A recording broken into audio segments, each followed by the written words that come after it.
Yo, what's going on, homies? It's your boy Stumped back for the OPTC video, and in today's video, we're diving into the treasure map, New World, for the 5+, Vegapunk against Zoro and Luffy. I wanted to say Zoro Sanji, but I know it's not Zoro Sanji. It is Luffy Taro and Zoro Judo. And in today's video, we're diving in with the no new batch teams to get this done. So for all of you no pull Andes out there that have skipped the 10.5 anniversary, kudos to you. You've stayed strong, and I hope it pays in dividends when the New Year's celebration comes around. So this video is for you guys. We're not using any of the new 10.5 anniversary batch. So no Roger Valley-Gaban, none of the Rare Recruits over there, none of the Kaido King, Big Mom Katakuri, and the batch of Shanks, Ben Beckman, and Shiryu Blackbeard. Basically, we're just utilizing characters that I've said to you guys you should summon on these banners. If I've said you should summon on these banners, then I kind of don't really have any remorse of actually utilizing those said characters. So we're going to start off with the intrusion for Vegapunk. The team looks a bit like this. I did make a post, and you can actually use Shutenmaru instead of Luffy with the Sabo support. It's probably going to work a little bit nicer. Plus, you can use Nami Karina over Sanji if you want to, but I figured this team is actually pretty free-to-play friendly. We need to use a Big Mom and Katakuri friend captain, though. Very important that we can find one of them, because we are going to need the blow-away resistance that Big Mom and Katakuri can provide. Alright, so let's look for a Big Mom Katakuri. There we go. We'll start as Katakuri. I don't really see any issue with, like, no matter who we start as. Dr. Vegapunk, I believe, is strength for the intrusion, so if we can switch into Big Mom, that's just going to help us out with getting some more type advantage there. Lots of downloading and loading screens at the moment, so I'll try and pause where I can for that. But, yeah, apologies for all the loading screens. So, we're going to move into turn 1. Powerhouse-driven slashes, I believe. Get all the good stuff. As you can see, Shutenmaru is getting a very, very nice cooldowns there. He should be fine, right? He should be fine. I hope he's fine. I hope so. We're going to take 5 turns of special reverse here.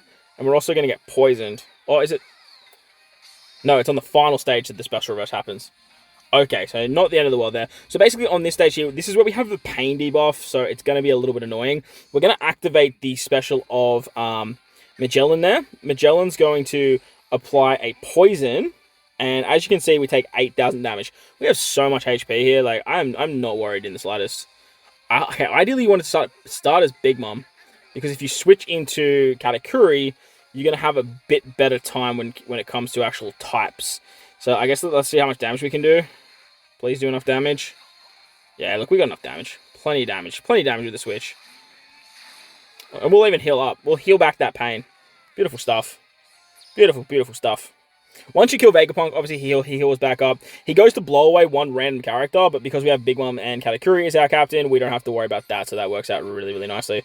On the final stage against Vegapunk, as I mentioned, he's a strength unit. He's going to special bind us, and he's going to give us special reverse on our middle row characters. As you can see, pretty much all the bad shit happens to our middle row characters. This is where the Garp support comes in clutch, and then you can use Shutenmaru to remove the rest of the special bind. Works great. You also get a base attack boost for your powerhouse characters as well. The pain is going to be a bit of a bitch here, but like I said, you guys have so much HP that the pain's really not going to do that much to you. We're going to remove all of the bind thanks to Kuzan. We're going to get a chain lock with Kuzan there as well. We can use Sanji. Did I forgot to put the support. Okay, you're meant to have a you're meant to have a support of Luffy on Sanji here. So let's just do this for the sake of the video. Shit. Hopefully barrier pen's gonna be enough. Okay, it's alright. It's alright. It's alright. It's alright. We're gonna double special activation with Magellan here. Magellan has barrier pen, right? He's a shooter. He's an old school shooter, so I imagine he does. You just need to make sure you have some sort of Luffy support on Sanji. Totally glossed over that. Because if you don't, then you're not going to get the barrier removal, as you can see. Big Mom's going to remove the slot bind. We have the attack boost. We have color affinity. We have chain boundary. Should be all hunky-dory here. Let's just pray that we go through the barrier. Okay, sweet. That's going to work fine for now, but obviously if you have that Luffy support on Sanji, you're going to remove the 2 turns of barriers there, so that's going to work out great. You could probably replace Sanji actually with like another character that has barrier pen if you want a little bit more points. As I mentioned, Nami Karina is another really good option. You can remove 2 turns of barrier there, but I think Sanji's probably going to work a little bit nicer because Sanji's actually a powerhouse character, and that's really going to help you out on turn 2. more than anything. So that was the intrusion. Actually worked really, really well. I'm actually really happy with that. Let's move on to the first mini boss. Alright, so the first encounter we have is against Ace and Yamato, and the team that we have put together looks a little bit like this. We are using the Nami-Karina combination. That's just going to give you guys a little bit extra drops, plus it is a bit of a speed team too. I have actually tweaked my mini-boss teams for my actual runs. So if you guys want to check out the full batch playthrough for some other mini-boss runs on when I upload that to the channel, I have basically brought Carrot over to this team, and I'm going to use like Cat Viper over on the other team. I've shifted some stuff around, but obviously with my teams, I have stuff like Magellan, Shiryu, the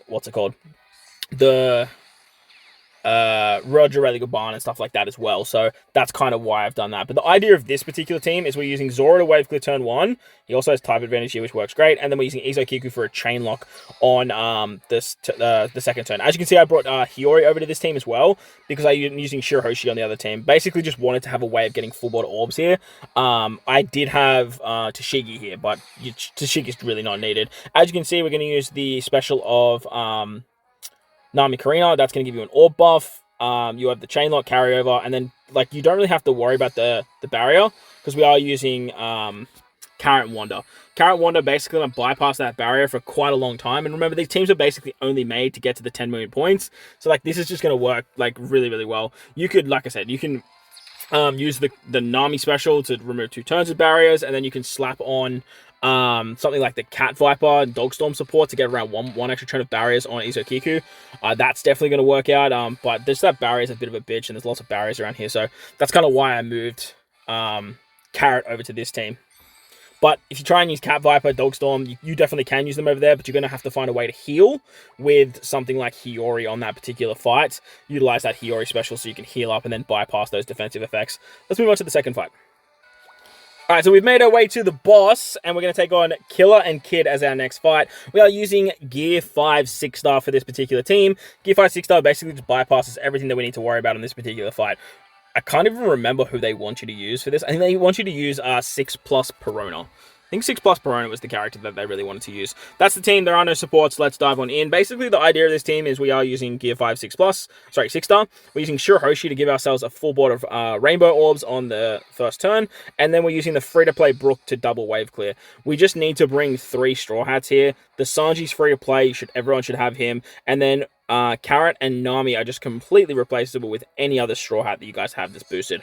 I chose Carrot and Nami because they are an int-based character, and that way you can just get a little bit more damage output with them. As you can see, Brook is going to wave clear turn 1, he's going to wave clear turn 2, and then when we get to the final stage, we're going to take a massive HP cut, we're going to get some special reverse and all that fun stuff too. And then we get Fear and there's damage nullification. So what we're going to do here is we're going to use the EX of Luffy, and then we can basically switch with Nami and Carrot. You can use the Nami Carrot special. You can use the Sanji special for some color affinity and stuff like that. The downside to this team is we just don't really have any buffs for this final stage. That's the only issue that we're really coming up with. But what you could definitely do here too is just like run another really crazy Straw Hat that is just going to give you a really big buff that's also getting buffed on the stage. As I mentioned, the Sanji and the Nami Carrot are literally replaceable with any other Straw Hat characters. They're definitely all going to work. So stuff like Treasure Map Sanji could definitely work on that fight as well, just to get you an attack boost or an orb boost, respectively. Look, there's probably a way to like get the orbs for, the cooldowns for your Gear 5 Luffy as well. Moving on to the next mini boss fight. Now, this fight against Marco and Whitebeard is basically just built for Magellan. However, we're using Magellan on our final stage, so I had to tweak the team a little bit. Looks like this. That's the team. Those are the supports. Let's dive in. Now, if you guys don't have the Treasure Map Luffy, I feel like Treasure Map Luffy is probably one that a lot of people haven't got now that he's been on a lot of banners. You basically just need a paralysis remover. Like, as long as you just bring a paralysis remover for this team, like, you're going to be fine. We have Shirahoshi for some rainbow orbs, and then... Oh, no, wait. No, you should get the cooldowns, right? Downside to this team is you're going to have to sit through that Momo special on turn 1 every single time. That's probably the only downside that I can think of with this particular team. But if you're like me and you kind of like jump into a run and then you kind of just chilling, like it shouldn't matter too much. Yeah, like I was saying, if you don't have Luffy, you just need to use a paralysis remover. You don't really need to use Shirahoshi because you can use the super type of Momo, but I kind of wanted to just make this team a little bit faster than what it already was, because obviously that Momo special at the start of the turn is just going to take a little while. But utilizing Momo as captain allows you to bypass bind and gives you end of turn damage, which is great for this final stage because there is resilience, and then you get a whole bunch of bind as well. There's also paralysis and burn. The burn's only 3 turns, so like you don't really have to worry about the burn all that much, but like Luffy pretty much just covers you for all of it, so that's why I wanted to bring Luffy. As you can see, like you just tap with Luffy and you're just basically good to go. But like I said, if you don't have Luffy, literally just any paralysis remover. Like I don't know the boost list off the top of my head, but honestly it doesn't even need to be boosted. You could bring like supports, for crying out loud. It's only 6 turns. You have like Izo Kiku you could slap on what's his name? On Momo, and then you obviously have Rayleigh on Luffy. You don't even need to bring Shiroshi, she can bring someone else, and then just use like a support there as well. So as you can see, it works out quite nicely. Moving on to the final mini-boss fight, we have the Sanji and Pudding fight. Sanji and Pudding are a little bit annoying. They want you to use the Roger Rayleigh Gaban batch. Bunch of barriers, damage reduction, threshold, but we're not using Roger Rayleigh Gaban. The team looks a little bit like this. So that's the team. Those are the sports. Let's dive on in. If you can find a friend captain, Roger Rayleigh Gaban, honestly, I would probably use the friend captain, Roger Rayleigh Gaban. Not that you need to. I'm going to run double carrot in today's video just so I can show you guys, like, everything will be fine if you can't find Roger Rayleigh Gaban, friends. But ideally, the whole idea of this particular team is that we are utilizing the V1 6+ Roger on the team. He is basically going to replicate what Roger Rayleigh Gaban are doing with their 1 million fixed damage that goes through normal attacks only. There is 4 units here. And I imagine what they want you to do is utilize someone to take care of those back units, because you can only tap with 4 units, and there's a lock on the Sanji and Pudding unit. So as you can see, we need to remove some more special bind. That's where the Sabo support comes into play. We can use Luffy here. He's going to give us an attack buff. And then as you can see, when we bink Roger, Roger's basically just going to kill everyone there. After that, like you can use Bon Clay for some like matching orbs and whatnot. But that's the only downside to this team is we don't have any orbs. So that's why I want to bring Bon Clay. Plus you can turn Bon Clay into a strength unit. One thing that the booster list really doesn't have is a lot of very good strength characters that are boosted. So utilizing Bon Clay here is just going to give you guys a little bit more damage. Unfortunately, like if you want to though, you can just like replace Bon Clay with just someone that just gives you matching orbs, because you still will have a little bit of type advantage with Zoro. But obviously these teams aren't going to get that much further if you aren't utilizing some of these specials to do damage. Like I said, that Gear 5 6-star team, that's one that's a prime example of a team that is going to fall off pretty quickly because you just don't have any buffs. Moving on to the final fight against Luffy, Taro, and Zoro Judo, we are using Magellan as our captain, and then we are going to bring a friend captain, Big Mom, and Katakuri once again. So let's find that. Go boosted effects. Scroll down here. shout out to the Go Totsuki. Managed to pick them up, so that's telling me that he did more multis on part 1. I see you, boy. I see you. So let's see how we go here. Diving in with Magellan, we have the 1.4 booster in Kuzan, and then we have the Vegapunk as well. That's the team. That's the support. Let's dive in. Now, that one support, Akainu, a lot of people might not have because he was a treasure map rare recruit, I believe. But you can easily replace Beppo on this team with any chain locker. Like, Beppo is going to be a very, very good chain locker, so you can definitely utilize that. On turn 1, we're going to get a bunch of cooldowns there. Beppo is honestly not even getting buffed. He's literally just here to look pretty. That's his main route. That's his main role. He's a 1.25 booster. He's free to play. I thought he'd be a really good character to bring, just to get as many points as possible. Now, on stage, what's it called? What stage are we on? On stage 2, we come up against Law. We can get Despaired, and we get that attack down if we're below a certain chain or above a certain chain. This is where the Kuzan on the bottom row is so good because he's immune to that 5 turns of special reverse. We're also going to switch with Big Mom Katakuri, and then we're going to use the Big Mom Katakuri to give ourselves a full bot assembler slots. And then because we get Kuzan special back, we can actually lock said assembler slot. So very, very handy there. Obviously, our bottom row characters aren't going to get the buffs, but that's okay. We're going to actually try and eat as many of those assembler orbs as we can.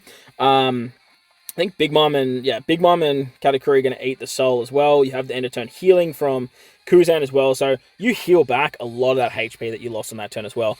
On the Luffy Zoro stage, you're going to get 6 turns of burn. There's paralysis, a whole bunch of nasty stuff here. So what we're going to do is we're going to bink the special of our boy Magellan twice. The enemy is a Dex unit too, so the super type of Magellan actually works really nicely just to give you a little bit more damage with the type advantage that you're missing. You're still going to have the chain lock from Kuzan, and then what we're going to do here is we're going to use the special of Ryogoku, otherwise known as Green Bull. Now, Green Bull with that Akainu support is going to lock the orbs. We now have an orb boost for 2 turns because there is a revive. But again, if you guys don't if you don't have that support, you can just use Beppo or replace Beppo with someone that can be an orb blocker. Beppo is just really good here because you can actually spam his special and you can just get a buffed version of the final tap because he's got triple special activation. So, as you can see there, Beppo is going to work really, really nicely. I believe if you've already used the special, 3 times, then on the 4th time you get a chain boundary. We're obviously not going to get that, but look, as you can see here, we have plenty of damage to take out at this particular stage. The thing is, though, there is a revive, and the revive comes back with paralysis on our top row, which Magellan takes care of, and then they blow away all of our crewmates. So that's why we need Katakuri and Big Mom as our captains to bypass that. With that, we can actually just switch into Big Mom once again, and then we're going to use the Dr. Vegapunk special. The reason we're going to use the Dr. Vegapunk special is we're actually going to give ourselves the chain boost. We still have that attack down if we're below or above a certain chain, so we do want to get a little bit of a chain lock there, so that way we can actually take out this particular stage. With that, we're pretty much good to go. We'll probably tap last with... Look, it doesn't really matter how we tap here. Thing is, we're going to start at 2.6, we're going to go into 2.9, and then all of a sudden when we tap Big Mom, we can hit with that 3.2. So there you guys go. That is the no new batch teams taking on Treasure Map New World for the Vegapunk 5+. Hopefully you guys enjoyed the video. If you did, make sure to go down there, belt the like button for me, hit the subscribe button, do all that good stuff. Most importantly, wherever you guys are in this beautiful world, please remember to enjoy the rest of your day. As always, homies, thank you all for watching, and I will catch you all in the next one. Let's...